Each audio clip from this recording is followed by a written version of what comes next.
ayikho into engijabulisa njengokukhuluma nawe ngokukhethekile kwi-channel. Igama kuPastor Winning sibuya la ngokukhethekile sikhulume nawe sideliver amaphupho ngethemba lokuthi uyosizakala. Sibonga umuntu omusha kwi-channel, sibonga umuntu omdala kwi-channel. Nonke uNkulunkulu anibusise, nonke uNkulunkulu avula amasango eyibusiso, anilandelwe umusa kuphela empilweni zenu.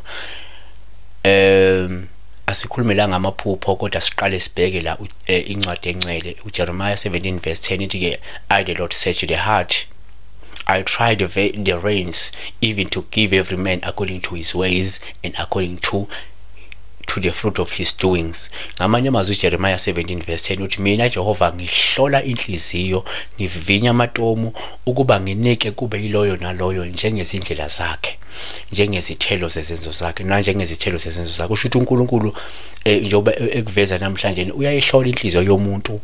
Okubalekile ukuthi angeke uNkulunkulu abusise umuntu onenhliziyo elikhuni, umuntu onenhliziyo embi. So kubalekile ukuthi uma ehlola inhliziyo yathola ukuthi ufanelekile ukuthi uthole isibusiso. Uthi uhlola la ngisho nama uvivinya ngisho amatomo ukuze azonika umuntu kube lo nalo njengezindlela zakhe. Usho ukuthi indlela ophila ngayo, izindlela zakho ziya contribute ekutheni uthole isibusiso singakanani from uNkulunkulu. Uthi nani njengezithelo zezenzo zakho. Usho ukuthi nezenzo zakho nazo ziya contribute ekutheni uNkulunkulu ekwazi ukubusisa, ngoba esuke ebheke ukuthi okay njoba wenza kanje usho ukuthi deserve isibusiso esingaka.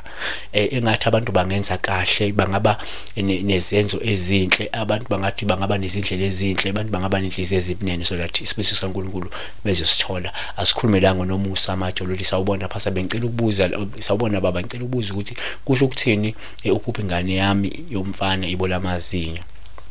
Okay, sizoqala sisho kanje ukuthi uma ubona nje umuntu ebole amazinyo, lolu uphawu esikhathini esiningi osuke lulubi nosuke lukuxwayisa ngokugula lo muntu esuke mhlawumbe engabhekana nako, noma ukudumala nokudabuka mhlawumbe kwesinye isikhathi usuke lo muntu entula mhlawumbe ugqozo olithile olubalekile empilweni, noma lo muntu usuke ephelelwa yithemba nokuzethemba nje asisho njena.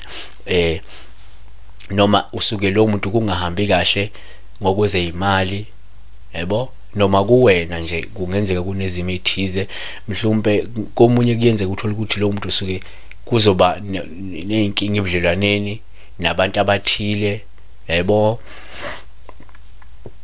Kodwa futhi uma ubona umuntu ebola amazinyo kuyaba uphawu osuke libi kulowo muntu loyo.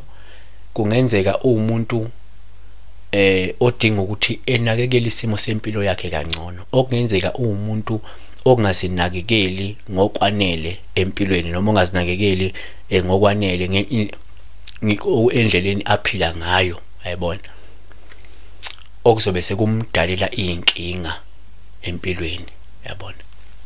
Siphetha ngako ukuthi uMakhosazana Dlamini uthi, a few days ago I dreamed of my late husband giving me 100 rand, kindly assist in clarifying the dream. Into esingayiveza la ukuthi uma uphupha umufi ekupha imali, lolu uphawu silivame ukuthi silibone njengophawu luhle kakhulu ngoba suke libika isimo senhlanhla, noma suke libika la isimo samandla ongahlube nawe empilweni, okwenza izinto ezithize odinga ukuzenza, noma uthola ukuthi kungenzeka uzoba nenjabulo noma uzoba nengcebo nje ethile ongahle uyithole esikhathini esizayo, yabona.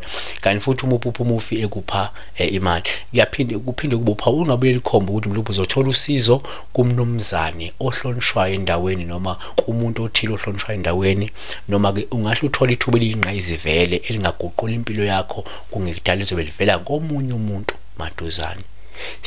Siphetha ngako ukuthi uma umkhwenyana wakho osashona ekupha imali, kungaba uphawu olungabe lubika la ukuthi umkhwenyana kungenze kuyithongo lakho elihle nelikhathalele, nanokuthi usagculisekile ngendlela mhlawumbe osiphethe ngayo, nokuthi mhlawumbe uyafuna ukuthi uphumelele ukuze wena uzokwazi ukwenza izidingo zomuzi noma izidingo zekhaya, nanokuthi mhlawumbe ufeze umsebenzi othile odingakalayo mhlawumbe wethongo noma wamathongo.